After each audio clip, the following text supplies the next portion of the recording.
حضرت عمر بن خطاب رضی اللہ عنہ فرماتے ہیں کہ دعا آسمان اور زمین کے درمیان لٹکی رہتی ہے، اوپر نہیں جاتی جب تک کہ آپ نبی پر درود نہیں بھیجتے، تو دعا میں نبی صلی اللہ علیہ وسلم پر درود بھی بھیجنا چاہیے۔ چلے بھائی، باب الدعاء فی التشہد۔ نماز میں نبی یوں دعا مانگتے تھے، اللہم انی اعوذ بک من عذاب القبر واعوذ بک من فتنۃ المسیح الدجال۔ مسیح دجال سے، اس کو مسیح کو کہتے ہیں اس لیے کہ ممسوح عینہ، اس کی آنکھ مسح شدہ ہوگی، جیسے کسی نے ہاتھ پھیر کے صاف کر دی ہو نا، کاڑا ہوگا نا، کاڑا۔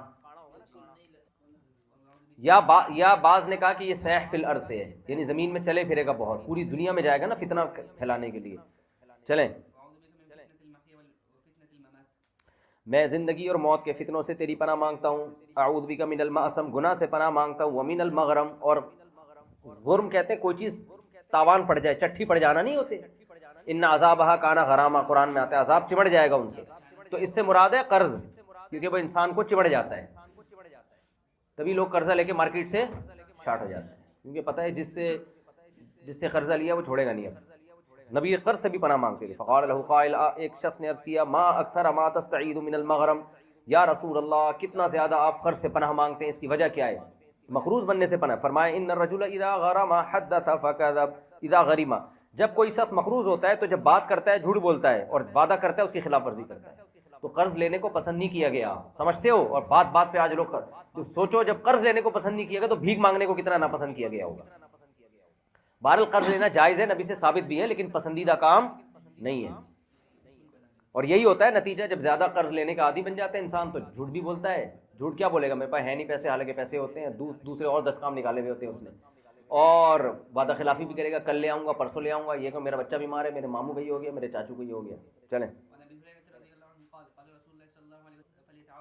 تشہد آخر یعنی جو دوسری رکعت کا تشہد ہے، اسے چوتھی رکعت کا تشہد یا تیسری کا تشہد سے فارغ ہو جائے تو فلیتعوذ باللہ من اربع، 4 دفعہ اعوذ باللہ پڑھے، یعنی اللہ کی پناہ مانگے، کس سے؟ من عذاب جہنم، 4 چیزوں سے اللہ کی پناہ مانگے، عذاب جہنم سے، عذاب قبر سے، فتنۃ المحیا والممات سے، ومن شر المسیح الدجال سے۔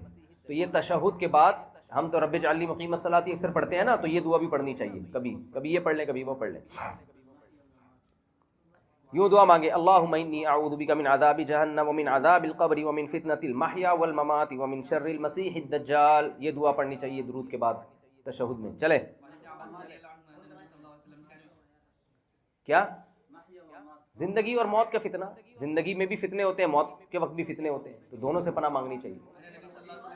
فتنے میں سب چیزیں آتی ہیں، موت کی تکلیف ہے، موت کے وقت ایمان کا سلب ہو جانا، موت کے وقت ناجائز وصیت کر دینا، یہ سب چیزیں داخل ہیں۔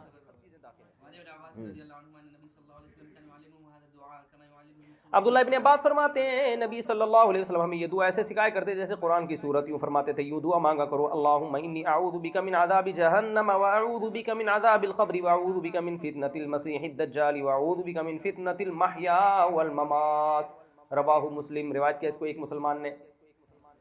چلو، ایک سے مناظرہ ہو رہا تھا کسی کا، مولانا امین وقاڑوی صاحب نے لکھا ہے، تو وہ غیر مقلد تھا لیکن فارغ تھا بالکل، تو اس نے حدیث پڑھی، رواہ مسلم کا ترجمہ کر رہے، روایت کیا اس کو ایک مسلمان نے۔ چلیں،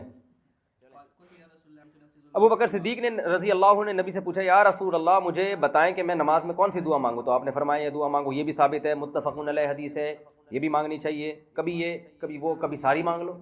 اللہم انی ظلمت نفسی ظلما کثیرا ولا یغفر الذنوب الا انت، اے اللہ میں نے بہت اپنی جان پہ ظلم کیا، تیرے سوا گناہ کو کوئی معاف نہیں کر سکتا، فاغفر لی مغفرۃ من عندک وارحمنی، اپنی طرف سے معاف کر دے اور مجھ پر رحم کر، انک انت الغفور الرحیم۔ چلو بھائی، حضرت عامر ابن سعد فرماتے ہیں اپنے والد سے روایت کرتے ہیں، میں نبی صلی اللہ علیہ وسلم کو دیکھتا تھا نماز میں دائیں اور بائیں طرف سلام پھرتے تھے، یہاں تک کہ آپ کے رخسار کی سفیدی نظر آتی تھی۔ مکمل ایسے سلام پھرنا چاہیے کہ مقتدیوں کو رخسار کی سفیدی نظر آئے، سمجھتے ہو؟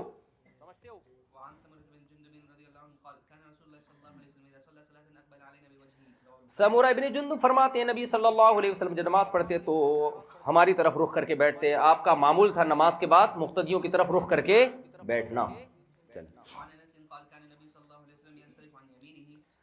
حضرت انس فرماتے ہیں نبی دائیں طرف سے رخ پھیرتے تھے جب نمازیوں کی طرف رخ کرتے۔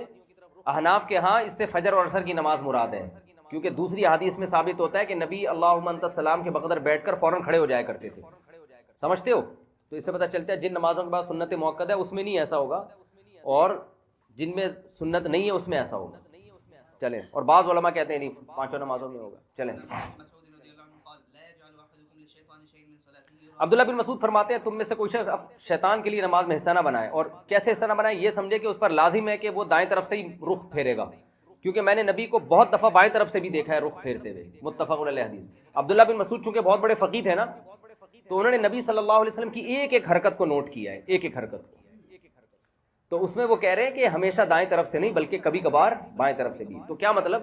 شیطان کو موقع نہ دو. کیا مطلب؟ ایک چیز لازم نہیں ہے تو اس کو لازم نہ سمجھو، تو یہ گویا شیطان ایک بدعت کا موقع ملے گا نا، تو امام دائیں طرف سے بھی پھر سکتا ہے، اور کبھی موقع ہو تو چلو لیفٹ سائڈ سے ہو جائے. کیونکہ صوفی لوگ اس کو بہت مسلط کر لیتے ہیں، ادھر سے کیوں گھوما بھائی، کہیں سے بھی گھوم جائے. زیادہ تر تو یہی معمول تھا نبی کا، دائیں طرف سے جب اٹھتے تھے تو دائیں طرف سے رخ کر کے مقتدیوں کی طرف بیٹھتے تھے. چلو بھائی.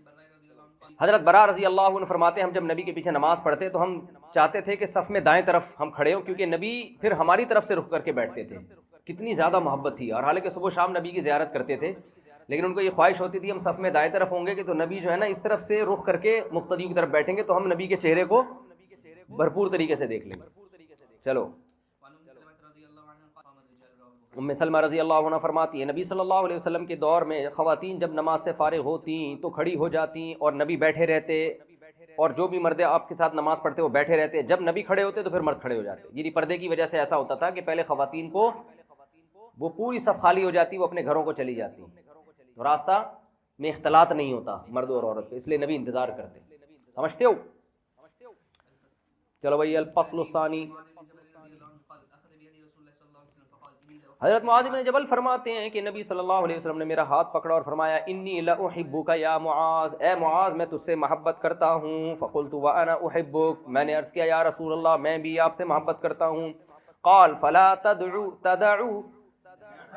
تدع ان تقول فی دبر کل صلاۃ رب اعنی علی ذکرک وشکرک وحسن عبادتک. کیسے نبی تلقین کر رہے ہیں، پہلے محبت کا اظہار کر رہے ہیں. نصیحت جو ہے نا، نصیحت جب کی جاتی ہے تو تمیز سے محبت کا اظہار کر کے. نبی نے کیسے اظہار کیا کہ مجھے آپ سے محبت ہے. یار نبی کسی کو کہہ دیں تو صحابی کی کیا خوشی سے عالم ہوا ہوگا. اور انہوں نے کبھی یہ کلمات چھوڑے ہوں گے پھر. اور آج کیسے نصیحت، الو کے پٹھے تیرے کو سمجھ میں نہیں آتا، 3 دفعہ تیرے کو بتا چکا ہوں. نماز پڑھتا ہے سلام پھر کے ایسے ہی اٹھ کے دفع ہو جاتا ہے. ایسا بھی ہم نے دیکھا ہے مسجدوں میں بدتمیزی، کہ ایک صاحب نماز پڑھ کے فوراً کھڑے ہو گئے، اس کو ڈانٹ لگائی بھائی تجھے تمیز نہیں ہے. نماز پڑھ جیسے آگ پہ بیٹھا ہوا تھا، توے پہ تیرے کو بٹھایا ہوا ہے ہم نے یہاں پہ. 2 لفظ ذرا تمیز سے بیٹھ کے تو تھوڑا سا ذکر کر لے پھر اٹھ جانا. یہ بھی مارکیٹ میں چل رہا ہے. تو نبی کیسے سکھا رہے ہیں، فلا تدع ان تقول فی دبر کل صلاۃ، ہر نماز کے بعد یہ الفاظ کبھی نہ چھوڑنا. ربی اعنی علی ذکرک، اے اللہ اپنے ذکر پر میری مدد کر، وشکرک اپنے شکر پر، یعنی تو میری مدد کر کے میں تیرا شکر ادا کروں. وحسن عبادتک، اضافت الصفت الی الموصوف، یعنی عبادتک الحسن، اور تیری اچھی عبادت پر مجھے توفیق، یعنی میری مدد کر کہ میں تیری اچھی طرح سے عبادت کر سکوں. چلو بھائی. چلو بھائی چلیں، زیادہ شور نہیں مارو.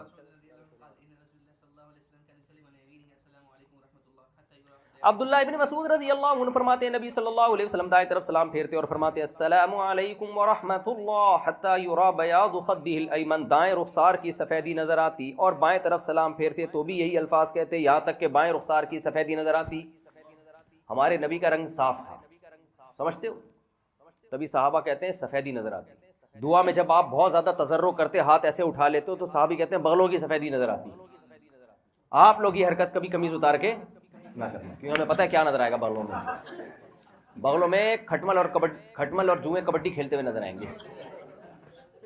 ہمارے حضرت فرماتے تھے ہمارے زمین پر ایک مزدور تھا، مزارع ہوتے ہیں نا، کسان ہوتے ہیں. تو حضرت کہتے ہیں ایک دن وہ ٹریکٹر خراب ہوا تو وہ ٹریکٹر صحیح کرنے کے لیے گیا تو ایسے بغلے کی تو حضرت کی نظر اس کی بغلوں پہ پڑ گئی. حضرت فرماتے ہیں اتنی گندے حالات تھے کہ ایسا لگ رہا تھا اس میں جوئیں اور کیڑے مکوڑے کبڈی کھیل رہے ہیں. اتنے حساب کتاب. چلو استغفر اللہ. یہ جو بلیڈ سے بال صاف کرتے ہیں نا بغلوں کے، اس سے بال اور مضبوط ہو جاتے ہیں اور جنگل بنتا ہے. نتف الابط کا حکم ہے، بغلوں کے بال نوچنے کا حکم ہے. نوچنے سے کیا ہوتا ہے، جڑیں ختم ہو جاتی ہیں، زیادہ صفائی ہوتی ہے. سمجھتے ہو؟ چلو حضرت عبداللہ بن مسعود فرماتے ہیں اکثر نبی صلی اللہ علیہ وسلم الی شق الایسر الی حجرتہ، آپ اپنے حجرے کی طرف بائیں طرف جایا کرتے تھے، نماز کے بعد آپ لیفٹ سائڈ پہ جاتے اپنے